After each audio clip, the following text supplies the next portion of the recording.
முதல்வர் ஸ்டாலின் அவர்களே, அமைச்சர் பெருமக்களே,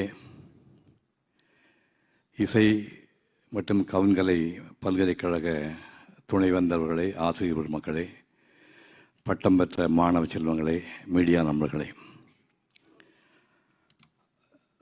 2018 ஆகஸ்ட் மாதம் 7ஆம் தேதி முத்தமிழ் அறிஞர் கலைஞர் அவர்கள் நம்மை விட்டு மறைந்து விட்டார். அதே 2018 ஆகஸ்ட் மாதம் 25ஆம் தேதி கோவை இந்துஸ்தான் பல்கலைக்கழக வளாகத்திலே அவருக்கு நினைவேந்தல் நிகழ்ச்சி நடந்தது. திரைப்படத்துறையிலே பல்வேறு கலைஞர்கள் கலந்து கொண்டார்கள். அந்த மேடையிலே பேசிய நான் நமது இன்றைய முதல்வர்களை பார்த்து, இன்று மஞ்சள் துண்டு போர்த்தப்பட்டு நாளை தமிழக முதல்வராக போகின்ற அன்பு சகோதரர் ஸ்டாலின் அவர்களே என்று குறிப்பிட்டு பேசினேன். அந்த வாழ்த்து பொய்யாகவில்லை. அடுத்து 3 ஆண்டுக்குள்ளே 2021 ஏப்ரல் 7ஆம் தேதி இதோ இந்த முதல்வராக நம்முடைய வந்து அமர்ந்திருக்கின்றார். தந்தையின் வழியிலே மிகச்சிறந்த ஆட்சியை நடத்தி கொண்டிருக்கின்றார்.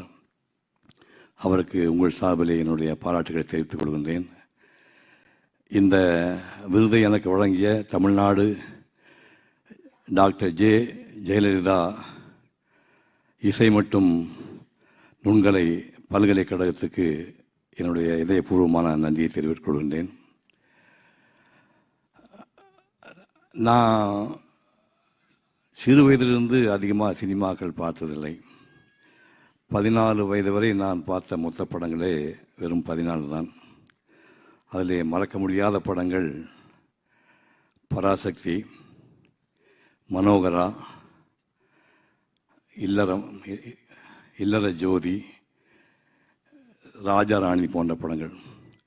அந்த படங்களிலே கலைஞர் அவர்கள் எழுதிய அந்த வசனங்களை நான் 15 வயதிலேயே மனப்பாடம் செய்துவிட்டேன். இப்போ மொத்தத்தையும் சொல்ல சொன்னீங்கன்னா நிகழ்ச்சியை தொடர்ந்து நடத்த முடியாது. ஒரே ஒரு நிகழ்வு மட்டும் சொல்கின்றேன். கலைஞர்கள் என்னுடைய சொன்னார், நான் SSLC பரீட்சை எழுதுகிற தம்பி, எழுதி பாஸ் பண்ணால் IAS போக சொல்லுவாங்க, நான் மேற்கொண்டு படிக்க விருப்பம் முடியாதனால் பரீட்சை எழுதாமல் தவிர்த்தேன் அப்படின்னு என்கிட்ட சொன்னார். அப்படி SSLC தேர்ச்சி பெறாத ஒரு இளைஞன் சங்க இலக்கிய பாட்டுக்கு ஒரு உரை எழுதியிருக்காருங்க. கற்பனையே பண்ண முடியாது. அந்த பாட்டை சொல்லுகிறேன். அது அந்த எழுதிய புலவர் யார் என்று யாராவது சொன்னால் நான் பாக்கெட்டில் 1000 ரூபாய் பணம் வைத்திருக்கின்றேன், இப்போதை கொடுத்து விடுகிறேன். கெடுக சிந்தை கடிதவள் துணிவே, முதின் மகளிர் ஆதல் தகமே, மேனாள் ஊற்ற செருவிற்கவள் தன்னை யானை எறிந்து களத்தொழிந்தனே, நெருநல் ஊற்ற செருவிற்கவள் கொழுநன் பெருநிலை விழுங்கி ஆண்டப்பட்டனே, இன்றும் செருப்பலை கேட்டு விருப்புற்று மயங்கி வேல்கை குழைத்தும் எழுதி விழித்துள்ளி பாருமை குடுமி எண்ணெய் நீவி ஒரு முகம் நல்லது எல்லோடு செருமுகம் நோக்கி செல்கன விடுமே. இது என்ன பாட்டு? இது எழுது யார்? யாராவது சொன்னீங்கன்னா 1000 ரூபா பாக்கெட்டில் வச்சிருக்கிறேன். யார் திரும்பமாக தெரியல. இது எழுதியவர் ஒக்கூர் மாசாத்தியார் என்று சங்க புலவர்.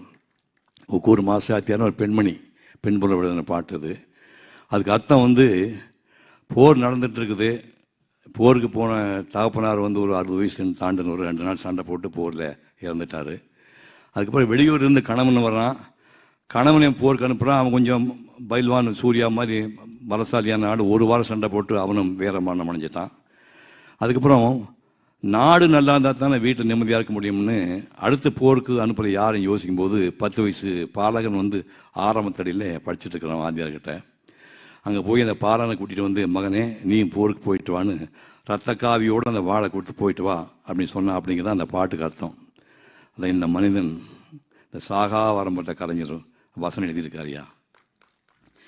காவிரி தந்த தமிழகத்து புது மணலில் களம் அமைத்து சேர சோழ பாண்டி மன்னர் கோபுரத்து கலசத்தில் யார்குடிதான் பறப்பது என்று இன்று போல் போர் தொடுத்துக் கொண்டிருந்த காலம் அது.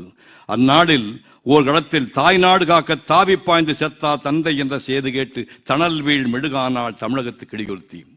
அனல் போலும் கண்டுடனே அயலூர் சென்றிருந்த அவள் கணவன் வந்துட்டான். புனல் போக்கும் விழியாலை அவள் போர் செய்தி தந்திட்டாள். தந்தை களம்பட்ட செய்திக்கோ தவித்தாய் என்றான். இல்லை என்பான். முல்லை சூழ் இந்நாட்டு படையில் ஓர் வீரர் உழைந்திட்டால் நல்ல உலகில் ஒரு கிழி செல்வந்து போலன்றோ, இனி தடையின்றி நுழைவரே பகைவர் எண்ணினேன், அடைபட்டார் கண்ணீர் அணையுடைத்தது அத்தான் என்றாள். அவன் புகை விட்டு கிளம்பும் புலி என்ன புகை விட்டு கும்புறும் எரி மலை என்ன பகை வெட்டி சாய்க்கும் வாடெடுத்தான் சூடுழைத்தான் சுடர்முகம் தூக்கினான். சுக்கு 100 தான் சூழ்ந்து வரும் பகை என்றான். நாடு மீட்காமல் விடு திரும்பேன் என்றான். நங்கையோ நகை முழக்கம் செய்து நடந்திருக்க கண்ணே என்றாள். திரும்பி வருவேனோ இல்லையோ, எதற்கும் இப்போது ஒரு முத்தம் இன்றார் திரும்பி என்றான். கொடுத்தான். பின் தொடுத்தான் பகைவர் மீது பானம். போர் போர் போர் என முழங்கிட்டு முரசொலி, பார் பார் பார் அந்த பைங்கிலின் உரிமையாளன் பகைவர் மீது பாய்ந்து கொள்ளும் வீரம்பார் என்று பட்டாளத்தை தொடரெல்லாம் வேந்துரைத்தார். அந்த கட்டாணி முத்தாடும் கண்வழியே சிந்திட்டால் களத்தினிலே அத்தானுக்கு அடுக்கடுக்காய் குவிந்து வெற்றிகளை கேட்டுவிட்டு கோட்டைகள் விடுபட்டன, எதிரின் குதிரைக்காரர்கள் உடைபட்டன, வேடப்படை முறிபட்டது, வேல்கள் பொடிபட்டன, எம் கொற்றவன் படை கொட்டும் பேரியை கோடை எரியின கேட்குது கேட்குது என குதித்திட்டாள். புதுப்பண் அமைத்திட்டாள். வீரர்கள் வந்தனர், வெற்றியுள் கணவருக்கு ஏற்றனர், வேந்தன் தூதுவர் வந்தனர், வாழ்த்துக்கள் வணங்கினர், வீட்டோத்த தோழியர் வந்தனர், வெற்றி நீட்டோரை வாசித்து மகிழ்ந்தனர். அந்த அழகி ஆனந்த கண்ணீர் விழுந்தாள். அப்போது ஏனெந்த மந்தன் வந்தானோ இடவு செய்தி சொல்வதற்கு. என்னமே பெண்பாவாய் கண்ணல்ல கலங்காதே களச்சேரி கடைசி சேடு கேழ்ந்தான். அந்தோ மாவலை தோரணம் கட்டி மணவிழா மேடை தன்னில் வாழ்விலே உண்டானோம் என்று சொன்ன கண்ணாள் மாவிலே வேல் சாங்கி நல்ல சாவலே விழுந்து விட்டார். ஆவிதான் போன பொண்ணும் உயிர் வாடும் ஆரணங்கு அச்செடுத்த தமிழ் பதுமை கூவி அழுதாள். கொத்தான மலை இந்த குடும்பம் அதை கொத்தாமல் கொத்திவிட்ட குடும்சாவை பழித்தாள், இழித்துரைத்தாள். இனி என்ன மிச்சம் கனி அழுகி போனதென்றும் கதறி அழுதாள். பனிவெல்லும் விழிகாட்டி பனவெல்ல மொழியுரைத்து பள்ளியரை கவிபாடும் நாளெல்லாம் மண்தானோ, இனி இது தூங்காத கண்தானோ என அழுதாள். அத்தான் என் பிணம் கிடக்கும் களம் நோக்கி தொழுதாள். சோகத்தால் வீழ்ந்து விட்டவள் காதில் வெற்றி வேகத்தால் பகைவதட்டும் போர் முரசம் பட்டதுதான் தாமதம், கெட்டதுதான் கெட்டதும் கூடி முழுவதுமே பட்டொழிந்து போகட்டும் எழுந்தாள். மட்டிலா போல் கொண்ட நாட்டுக்கே என்று வீட்டுக்கோள் வாழ்வேன் என்றால் வட்டிலினால் நாடி பார்க்கும் தினம் கொண்ட தமிழ்நாட்டு மாதரசு தொட்டிலே இட்டு தான் வளர்த்த தூய செல்வன் அட்டியின்றி கல்விற்கு ஆரம்பத்தடி ஆசானம் சென்றுக்கு நினைவு கொண்டாள். அம்மா என பாய்ந்தான் அழகு மிகு மழை அன்பு தங்கம். அப்பா தாத்தா ஊர் திரும்பினாரோ என்றான். திரும்பி வந்து சாவூர் சென்று விட்டார் கரும்பே நீயும் வா என்றாள். என்ன வாங்கி வந்தார் என்றான். மானம் மானம் அறியாத மானம் என்றாள். மகனே அதை சோதிக்க நீயும் வருகை என்றாள். வந்து விட்டான். கொலை குழந்தை குடும்ப வழக்கு எரிந்து கொண்டே கூறுகிறாள். எதிரியின் படையெடுப்பால் நம் குடும்பம் தடையொந்திட்டு மரமாகி போதடா தம்பி, கவலை இல்லை, களம் சென்றார் மாண்டார், ஆனாலும் இந்த நிலமுள்ள வரையில் மானங்காத்தார் என்ற பெயர் கொண்டார். என் மகனே நீயும் தொழிலே பலமுள்ள வரையில் பகையை சாடு பரணி பாடு, இதுவும் தாய் திரு நாடு. உடனே ஓடி என்று தாவி அணைத்து தளிர் மகன் தன்னை சீவி முடித்து சிங்காரித்து ரத்தக்காய் பிடிந்த வாழ் கொடுத்து சென்று வா மகனே செருமுனை நோக்கி என்று வாழ்த்தி விட்டாள். அது திருவள்ளத்தா. என்னையா வசனம், என்னையா வசனம். SSLC ஃபெயிலுப்பா. அந்த மனுஷன் எழுதின மாதிரி நீங்கள் சங்க இலக்கியம் புத்தகம் கொடுத்துருக்காரு. அந்த சங்க தமிழ் புத்தகத்தை வாங்கிப்பா. இது மாதிரி 1000 கதை இருக்குது. அந்த இலக்கிய கர்த்தாவுக்கு மகனாக பிறந்து இது ஒரு மேடையிலே இருக்கின்ற அவருடைய வாரிசு இந்த திறம்பட ஆட்சி செய்து காலை உணவு திட்டம், புதுமை பெண் திட்டம், நான் முதல்வன் திட்டம், தமிழ் புதல்வன் திட்டம், வீடு தேடி மருத்துவம் என்று எண்ணற்ற திட்டங்களை நிறைவேற்றி இன்று நம் மக்களுடைய மனதில் நீண்டார் ஏற்படுத்தியிருக்கின்றார். இவர் மீண்டும் இந்த பதவியிலே நீடிக்க வேண்டும் என்று வாழ்த்தி விடைபெறுகின்றேன். நன்றி. தமிழ்நாடு டாக்டர் ஜெயலலிதா இசை